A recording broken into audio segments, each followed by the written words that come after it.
ಘೋರ ಶಬ್ದಗಳಿಂದ ಕಾರಣಕ್ಕೆ ಕಠೋರವಾಗಿ ತೋರುವವು. ಈ ಶಬ್ದ ಮಾಡುವವರು ದಾನವರೇ ಹೊರತು ಮತ್ತಾರು ಅಲ್ಲ. ಇದಕ್ಕೆ ಮಧುಕೈಟವರೆಂಬ ರಕ್ಕಸದ ಅಮಲು ನಮ್ಮನ್ನು ಬಾಧೆ ಮಾಡಿದರು. ಆ ಕಾಲದಲ್ಲಿ ನಾರಾಯಣನು ಅರ್ಥನಾರಿ ರೂಪದಿಂದ ತಂದು ರಕ್ಕಸರನ್ನು ಸಂಹರಿಸಿ ನಮ್ಮನ್ನು ಕಾಯುವರೆಯನ್ನು ರಮಣ ಸದ್ಗುಣ ವರಣ.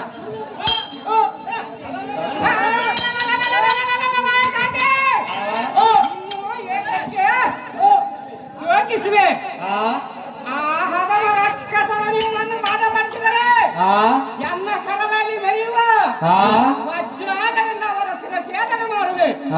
ನೀವು ಚಿಂತೆಯನ್ನು ಬಿಟ್ಟು ಸಂತೋಷದಿಂದ ರಮಣೆ ಸದ್ಗುಣ ಬರಲೆ.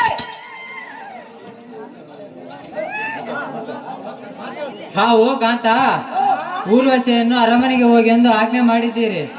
ಪುರದ್ವಾರದಲ್ಲಿ ಅಘೋರ ಧ್ವನಿ ಮಾಡುವರು ರಕ್ಕಸರು. ನಮ್ಮ ಅರಮನೆಗೆ ಬಂದರೆ ಏನು ಮಾಡಬೇಕು ಕಾಂತ ಸದ್ಗುಣವಂತ?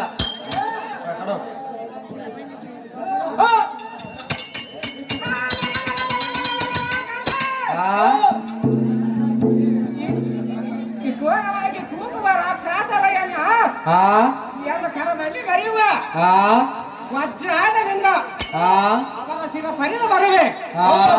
ಚಿಂತೆಯ ಮಾಡದೆ ತೆರಳು ಕಾಂತೆ ಸತ್ಗುಣ